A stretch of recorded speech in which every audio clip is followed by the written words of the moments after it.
तो लोग जो है इसके पहले वाले लेक्चर में जेनर डायोड के बारे में पढ़े। उसका जो मेन यूज होता है वो वोल्टेज रेगुलेशन में होता है। ठीक है, वोल्टेज रेगुलेशन के अलावा भी जेनर डायोड के कुछ फंक्शंस हैं, इंपॉर्टेंट फंक्शंस हैं,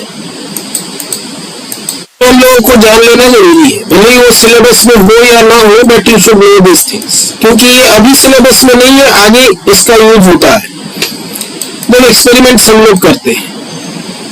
ठीक है, तो ये जो जेनर डायोड है इसका जो मेन फंक्शनिंग स्ट्रेंथ है, इसका जो मेन फंक्शन अगर कहा जाए की रोल क्या है, इसका की एस्पेक्ट क्या है, तो ये जो रिवर्स ब्रेकडाउन में जब इसका जेनर ब्रेकडाउन हो जाता है जेनर वोल्टेज में, दिस वोल्टेज बिकम्स कांस्टेंट, ये चेंज नहीं होता। This is the key factor जो इसके यूज को डिसाइड करता है।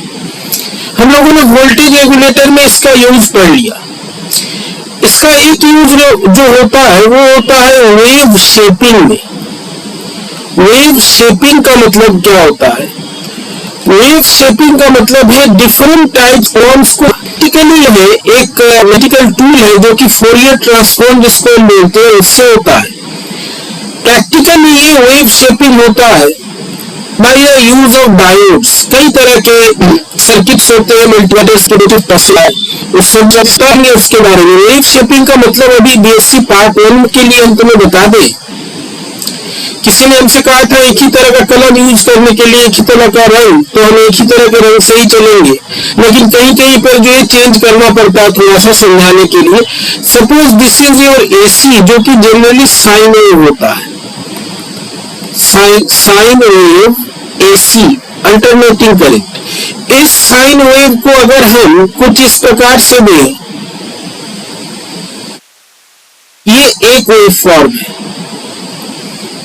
हम रफली बता रहे हैं। दूसरा एक वेव फॉर्म होता है इस तरह का पल्सेटेड डीसी, हम लोग इसके बारे में पढ़ेंगे।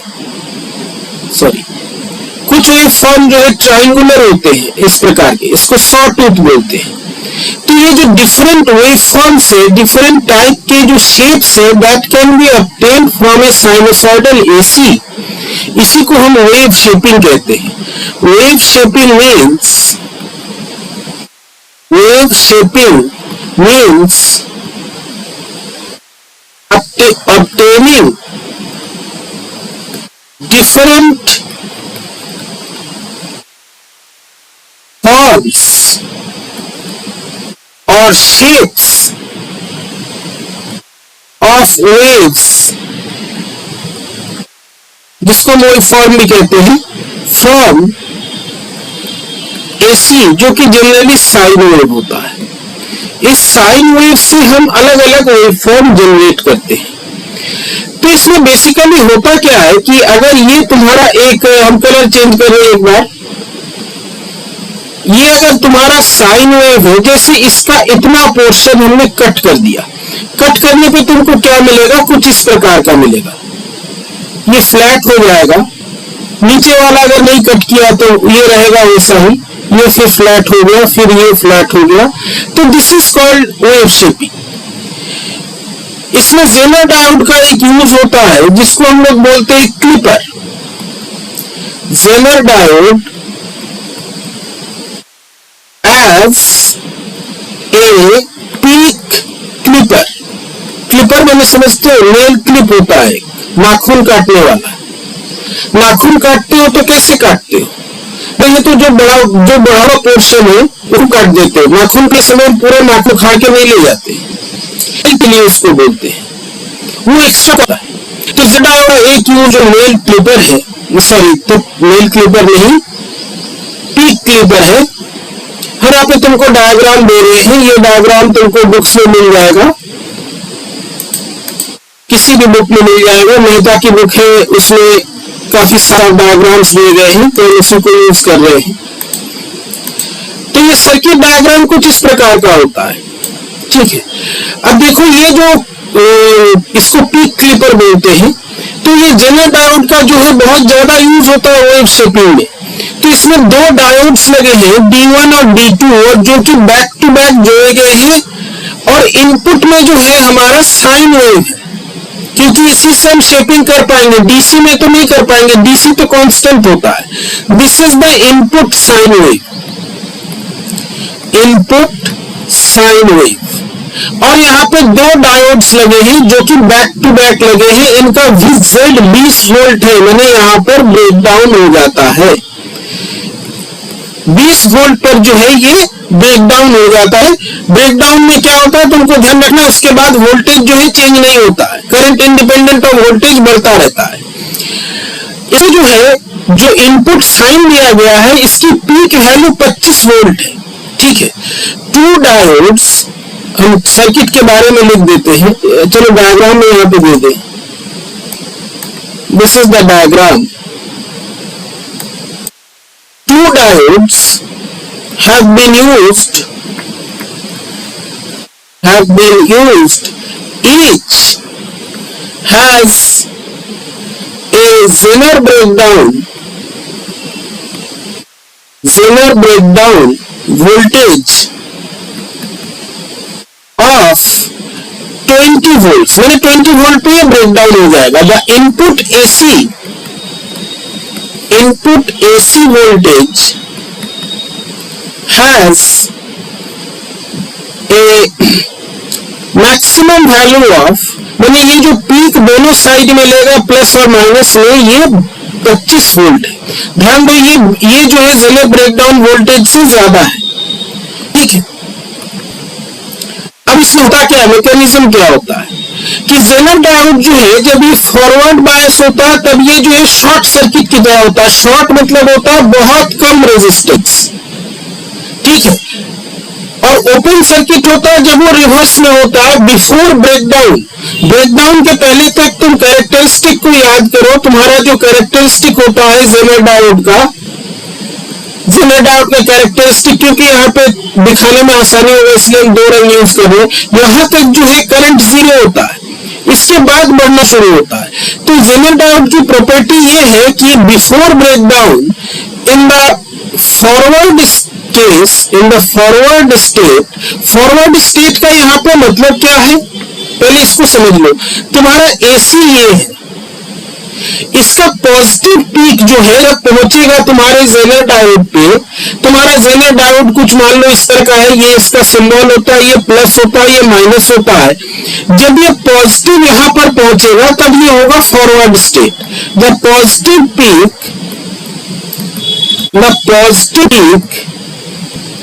Reaches the plus of the zener diode. Zener diode का जो प्लस है वहां पर पहुंचेगा ये होता है फॉरवर्ड, या हम इसको फॉरवर्ड बायसिंग भी कह सकते हैं। तो इस स्टेट में, in this state the zener diode acts as a short मतलब होता है low resistance path. Short circuit जब होता है तब इसमें होता क्या है कि करंट को जो है कि ऐसा पाथ मिल जाता है that has a very low resistance, तो वहां से वो करंट जाने लगता है और ऐसा करंट फ्लो करके आग लग जाती है, इसी को शॉर्ट सर्किट बोलते हैं। रिवर्स का मतलब ये है, ये जो तुम्हारा AC है इसका ये नेगेटिव जब तुम्हारे जेनर के ये P वाले पे पहुंचता है तो उसको जो है हम रिवर्स कहते हैं। In the reverse state the negative peak of AC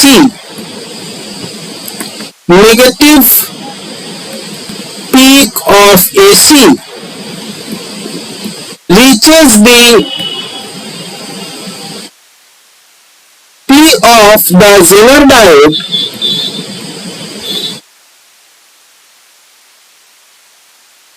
and the Zener is in reverse और open switch state। यहां से तब कोई करंट नहीं फ्लो करता है, ओपन स्विच स्टेट। अब ये रिवर्स जो है ये पीक जब तक जेनर वोल्टेज से कम रहेगा वो बंद रहेगा, जेनर डायोड जो है वो बंद रहेगा, वो काम नहीं करेगा। जैसे ही जो पीक है, जो इन वोल्टेज है, input voltage, it will exceed the zener voltage, breakdown हो जाएगा। ब्रेकडाउन होने पर क्या होगा? ब्रेकडाउन होने पर जो है करंट फ्लो करने लगेगा। तो इनिशियली पॉजिटिव इनपुट जब देते हैं, जब ये जो एसी आ रहा है इसका जब पॉजिटिव इनपुट जाता है फर्स्ट हाफ में, D1 जो है ये कंडक्ट करता है, लेकिन D2 जो है वो 20 वोल्ट तक, जब तक 20 वोल्ट ना पहुंचे वो जो है बंद रहता है, तो सिर्फ पॉजिटिव पार्ट जा पाता है। उसके बाद क्या होता है कि ब्रेकडाउन होता है। ब्रेकडाउन के बाद जो आउटपुट वोल्टेज है that is held constant until the input voltage falls 20 volt in the later part।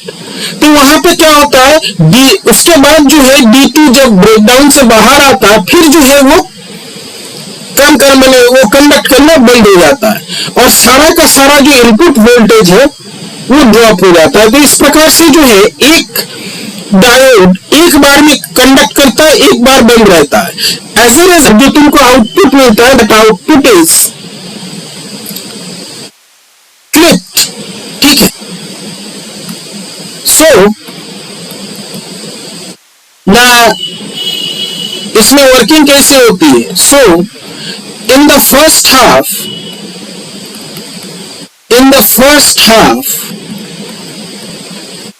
D1 is conducting and D2 is open माना ओपन स्विच, ये कंडक्ट नहीं करता है, ठीक है। D2 कब तक ओपन रहता है, कब तक ये कंडक्ट नहीं करता है? अप टू 20 वोल्ट, क्योंकि 20 वोल्ट के बाद ये ब्रेकडाउन में चला जाएगा, ठीक है। D2 does not conduct up to 20 volt, conduct नहीं करेगा।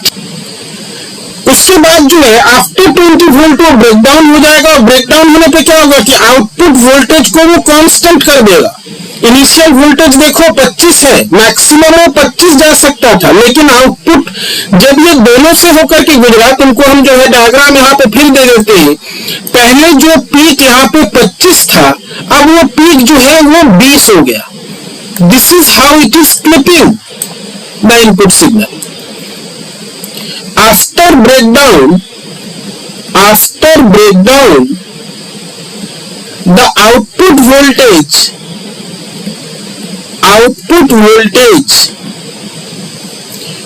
will be held at 20 volt.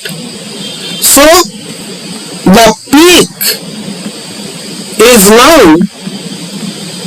20, अभी 25 नहीं रहा, अभी 20 हो गया, क्लिपिंग हो गई यहाँ पर।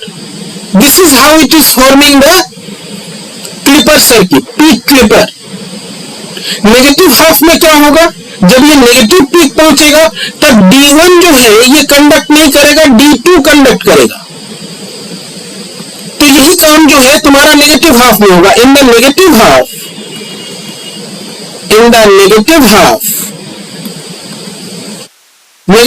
माने ये जो तुम्हारा AC 25 वोल्ट था ये -25, D1 is open and D2 is conducting. D1 will not conduct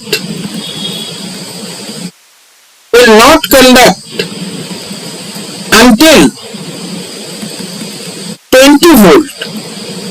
After 20 volt, it will hold the output at 20 volts. तो इस तरह से क्या हुआ, जो पहले पीक 25 पे था वो जो है कट करके 20 हो गया। This is how it acts as a peak clipper. ठीक है, ये इसका एक बहुत इंपॉर्टेंट एप्लीकेशन है जिससे हम लोग वेव शेपिंग करते हैं। इसके बाद जो टॉपिक हम लोग पढ़ेंगे जो बहुत इंपॉर्टेंट है, उसका हम अभी तुमको एक इंट्रोडक्शन दे देते हैं। जो रेक्टिफायर है positive, full wave, half wave, इस तरह के जो रेक्टिफायर से बेसिकली वो क्या है? अचानक से जो है कोई एक टॉपिक उठा लिए पढ़ लिए, ऐसा तो होता नहीं भाई। यूज क्या है? बोलोगे कि एसी को डीसी में चेंज कर, क्यों एसी को डीसी में चेंज करते हैं? क्या जरूरत है? Why you change AC to DC? AC को डीसी में इसका कारण क्या समझो। तो इसके बाद जो ट्रिक जो हम लोग कवर करेंगे that is DC power supplies. DC power supplies, इसको कभी कभी बोलते हैं रेगुलेटेड पावर सप्लाईज, भी इसी में आता है। रेगुलेटेड पावर सप्लाई ये है क्या? कहां से आया ये? जो इलेक्ट्रॉनिक डिवाइसेस होते हैं, जो हम लोग इलेक्ट्रॉनिक डिवाइसेस यूज करते हैं, इन सब में जो है एनर्जी की जरूरत होती है, वोल्टेज। और ये एनर्जी जो है जिस सर्किट से आता है उसको हम लोग बोलते हैं पावर सप्लाई। ठीक है, तो पावर सप्लाई जो है, अब कॉमन लैंग्वेज वाला मत यूज करना। पावर सप्लाई का मतलब होता है, power supply is that component which supplies energy,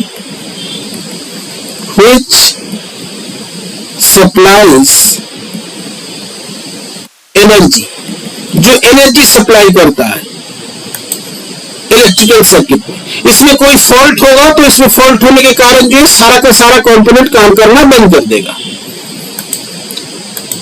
और इसी के बारे में हम लोग पढ़ेंगे। कई सारे डिवाइस, जैसे मोबाइल तुम चार्ज कर रहे हो, तुम्हारा चार्जर है, लैपटॉप चार्ज कर रहे हो, चार्जर है, तो उसमें जो एक डीसी सोर्स की जरूरत है, डायरेक्ट करंट, जो एक कांस्टेंट आउटपुट दे। अल्टरनेटिव करंट क्या होता है? वो तो चेंज होता रहता है। तो हमको डीसी करंट की जरूरत है। डीसी करंट दो प्रकार से मिल सकता है।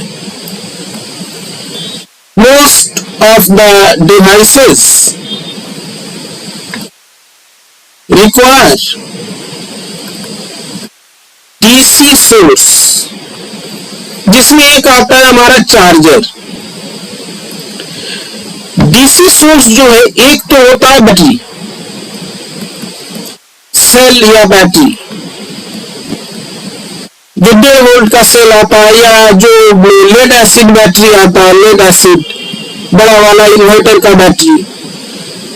लेकिन इसके साथ प्रॉब्लम क्या है कि इसमें जो है रिप्लेसमेंट करना होता है, एक्सपेंसिव भी होता है, ज्यादा पावर खर्चा होता है। जो कन्वीनियंट सोर्स है,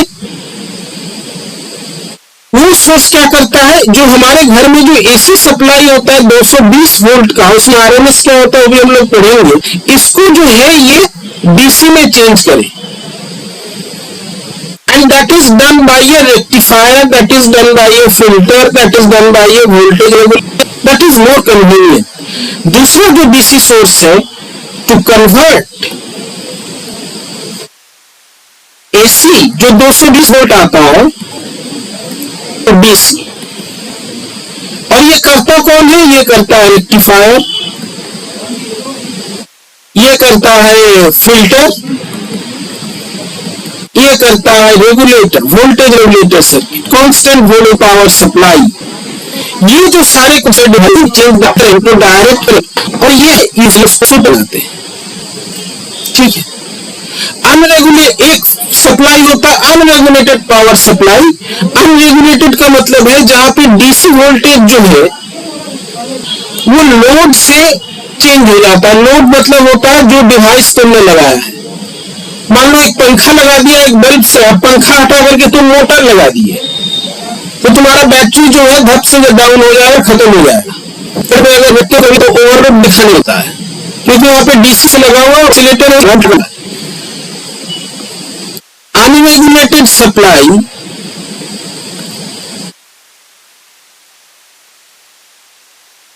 has a DC source that is affected by load.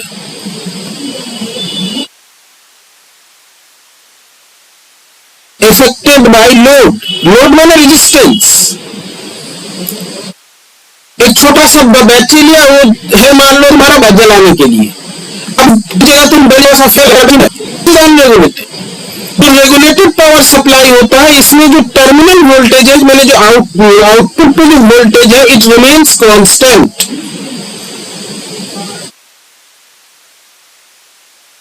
और इसी के बारे में हमको पढ़ना है। Regulated power supply maintains a constant output. इसीलिए हमको रेगुलेटेड पावर सप्लाई की जरूरत होती है।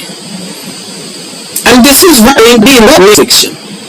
सब लिंक जो है कि जो है ये रेगुलेटेड क्योंकि समझ हो रहा है ये बात है। अब डिस्कशन और जुड़े रहिए, चाहे तो कुछ डिस्कस